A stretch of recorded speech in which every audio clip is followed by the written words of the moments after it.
So in this video I thought I'd do a bit of a detailed look at my GPZ 750 turbo. Now this one I purchased probably about 10 years ago.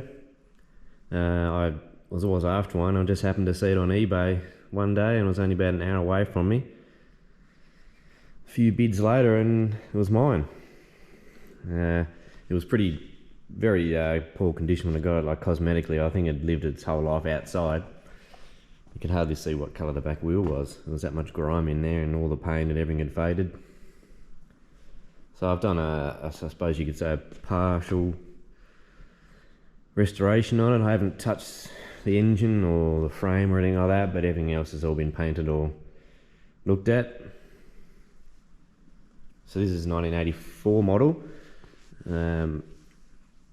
Most bike enthusiasts would know that all the Japanese manufacturers made one turbo bike all about the same time.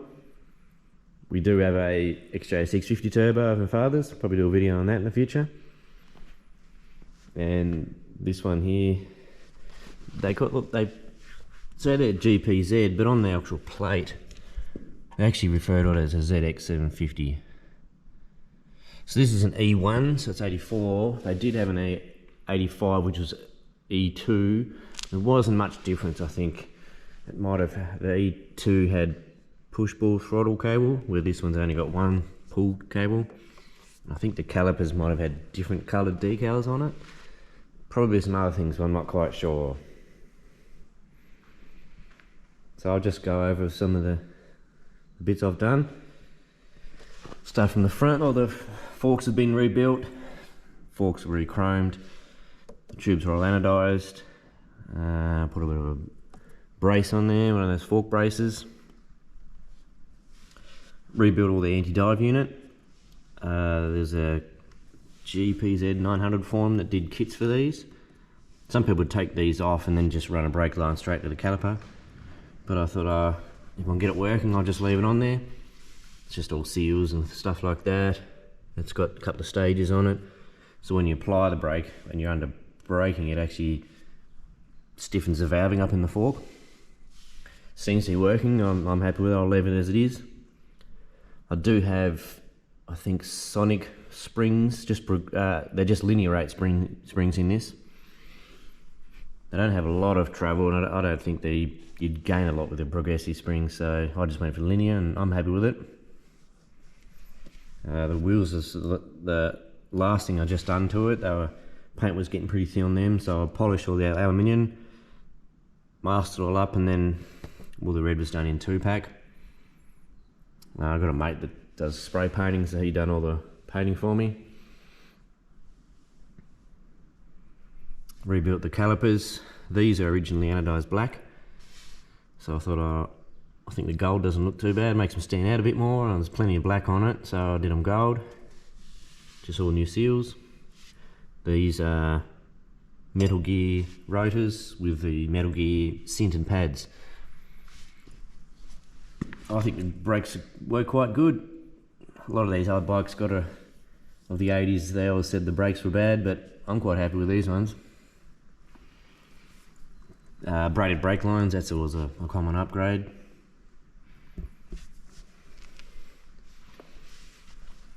Onto the engine part of it. So the turbo has been rebuilt by a guy named Charlie. He's got a turbo company in the States called Evergreen Turbo, and he's got one of these bikes and he just knows how to repair turbos. He's very good at it. So this one's got a billet, I think it might be a GT20 compressor wheel, and they do a mild clip on the turbine housing. And I also bored the wastegate hole out as well, because it used to boost creep a little bit on the top end. And I'm running about 15 pound of boost. The collector, some people get them ceramic coated, but I just got that sandblasted and just used the VHT, I think it's the flameproof black paint, and that was a few years ago. It's holding up pretty good. And there's originally an oil cooler bolted in here. I wanted to fit an intercooler, so I unbolted the oil cooler and made the intercooler up. This is a Adrad custom core. I just come up with the measurements. So Adrad Australia make cores for radiators and all that sort of stuff, and they made that up for me, and then I fitted all the end tanks on and all the plumbing work, and then it's all been anodized. Some people don't know much about these bikes, thought it was a radiator, so I made up some decals on there and put that on it. Fits in quite nicely. Since I removed the oil cooler, I made this one up all out of solid aluminium and machined it, so that's the oil cooler I've got now, which is a lot smaller, but it seems to be holding the temperatures okay. So it's just got some braided lines running into there, and then hard lines running down the side of the motor back into the original position where the oil cooler plumbs in, which is just down the bottom of the crankcase.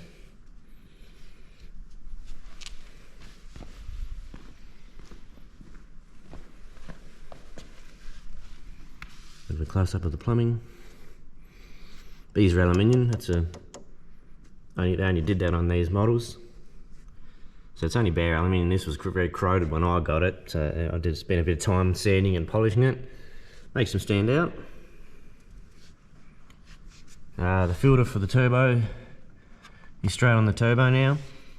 I'll just put a picture up without this belly pan on, you can see how it all goes.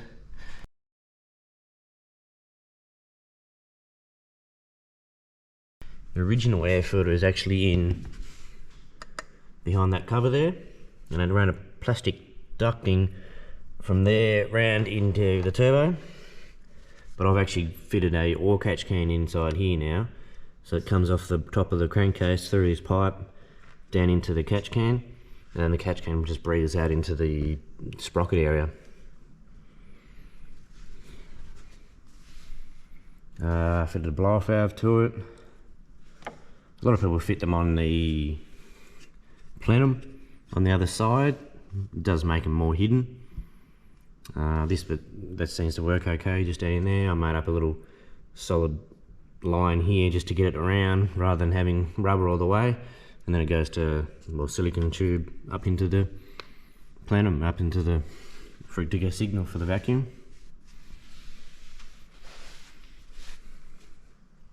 Yeah, Kawasaki made these to modify. They even had this cutout in the belly pan ready for a filter of some sort.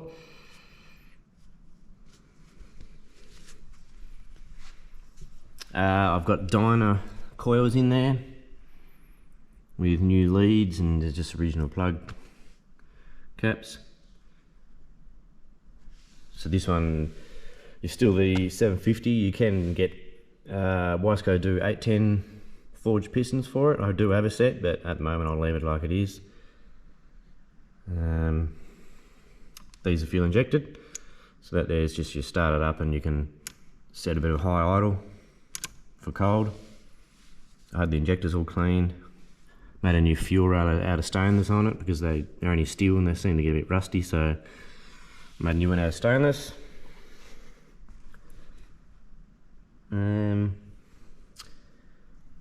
Changed the linkage a little bit, just tighten it up a bit, put some rose joints in. I have actually all the axle, swing arm and the rear axle I made out of titanium, just because I can. A little bit lighter.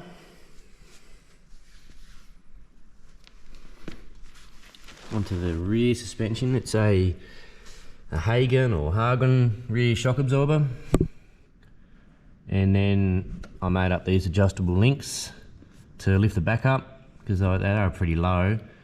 So you shorten these links and you can raise the back. Adjustable dog bones or something they call them. You can buy them for other bikes and probably fit them on this, but I just made these up, just bought the rose joints. Swing arm I stripped down and anodized it. Same with these adjusting, the chain adjusters. They're quite a good unique design. You just undo that clamp and swing that round and then you're adjusting your chain. I have done a 530 chain conversion on this. These actually had a 630 from memory, which is a big chain, and then an aluminium rear sprocket. I actually saved over 2 kilos from going from the 630 to this 530 chain. They were just such a heavy chain. I've kept a very similar ratio. It's probably geared up a little bit, even though it does look like a big sprocket on the back. It is actually geared up a bit more than original, well, the final drive ratio is.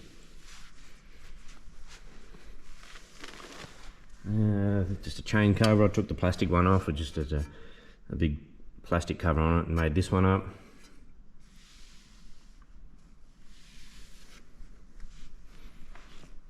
Everything I've done to the bike is just a matter of, I've unbolted something and put something I've made on it, so there's nothing been cut or shut.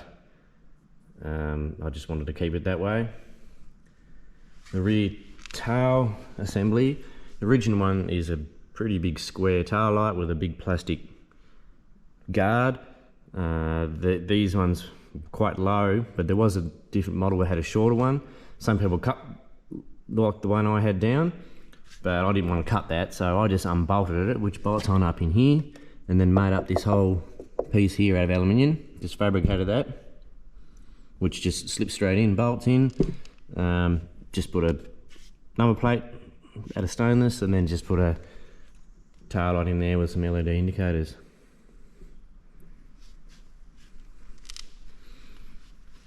All these stickers are all clear coated over. This one here was actually originally a black decal with the writing on it, but I buggered it up putting it on. So I got the local sign writer to make this Kawasaki Unitrack just up in the gold lettering. We stuck that on clear coat over the top. Most people wouldn't even know that, but if you're after full originality, you'd see the original black decal on there. The rear brakes, just rebuilt the caliper. All this stuff here I made out of aluminium. Originally it's all steel. It was all pretty much overdone really. Like, I have lightened the bike a lot by changing all that sort of stuff. I mean, that's just a torque arm. And this thing here, I just machined that up in a manual mill. Even made like aluminium wheel spacers. They didn't need to be heavy steel.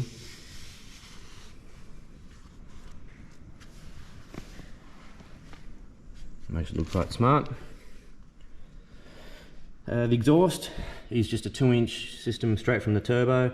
Got a bit of heat wrap on it there, just near the engine. I did have it sort of coming straight out here, and then I changed it a bit, and then I ended up putting a bit of a few pie cuts or lobster back join out here just to point it out a bit. I think it looks okay. Pretty loud turbo whistle on these bikes, especially when you run a straight pipe like this.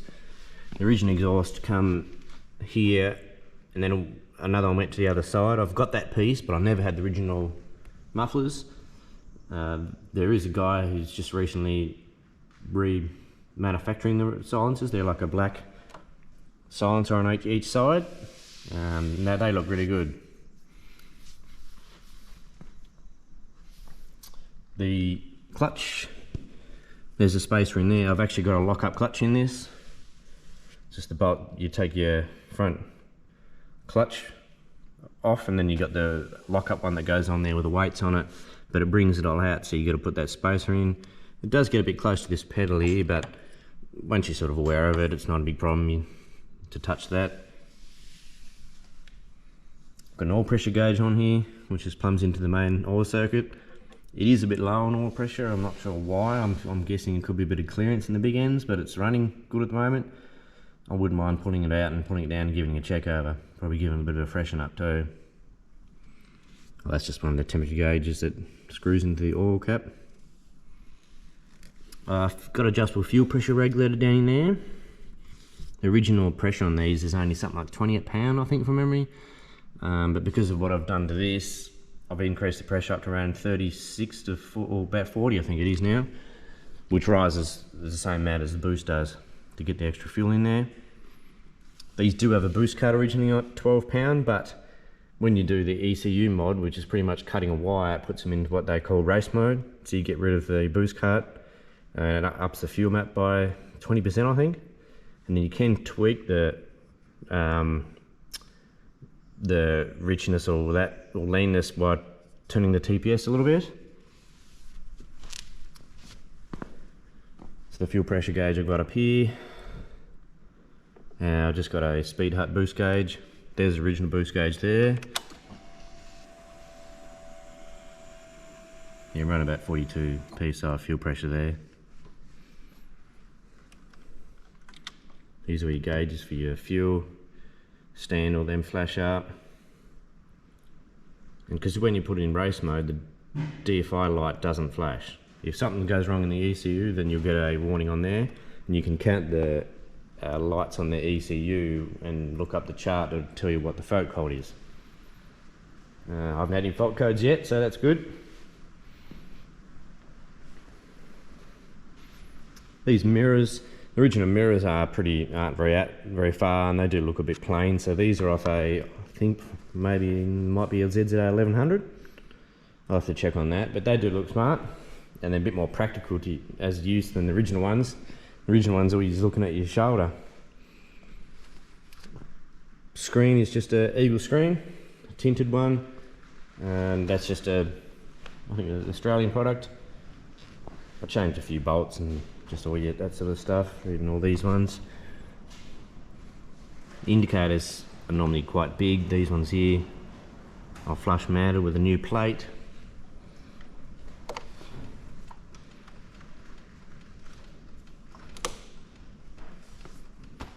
I hope they're visible enough. It's one of those things when you put the LED ones on, you hope that they are bright enough and people can see them. Just what else is there? I'm sure there's more.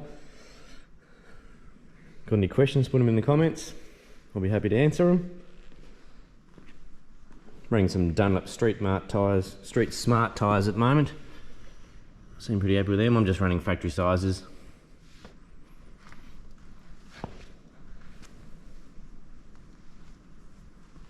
A couple other things I forgot to mention. That's the boost controller in there.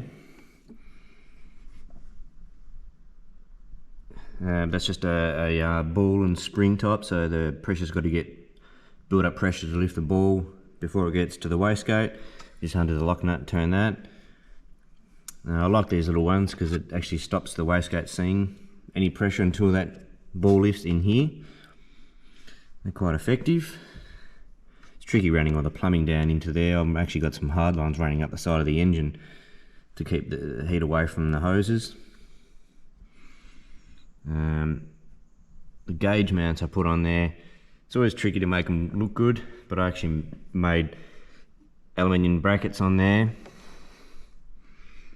which actually it bolts down in there, right down in there. Same with that one, onto the side of where the gauges bolt on. It's always tricky to make it look sort of factory in a way and just neat, rather than just a hose clamp and all that sort of stuff. I even had to cut a bit away for that to let the clutch cable past.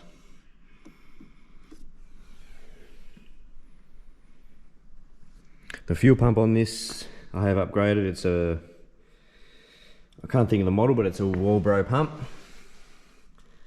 You know, these bikes are, what, 40 years old nearly, so it doesn't hurt to upgrade the pump, because the ECU on this is only controlling the fuel. The ignition map is a predetermined map that's all set, so yeah, it's only fuel only ECU. Just gonna pop these.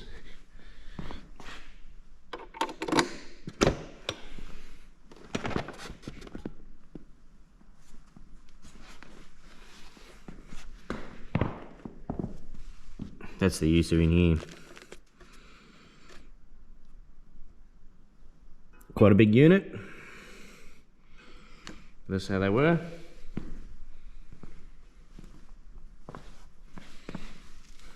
So the DFI stands for digital fuel injection. It's like all the stuff in the 80s. They weren't talking electronic, everything was digital.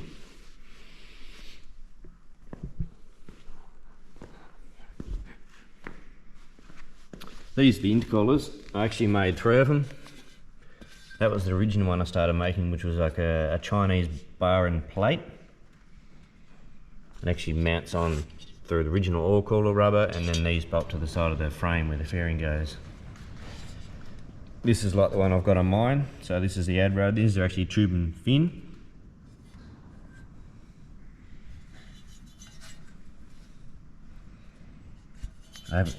Can't see down inside there, but they're quite well made the way these tubes run down through there. These will be, I'll probably sell these ones because I can make more if I just get some more cores made.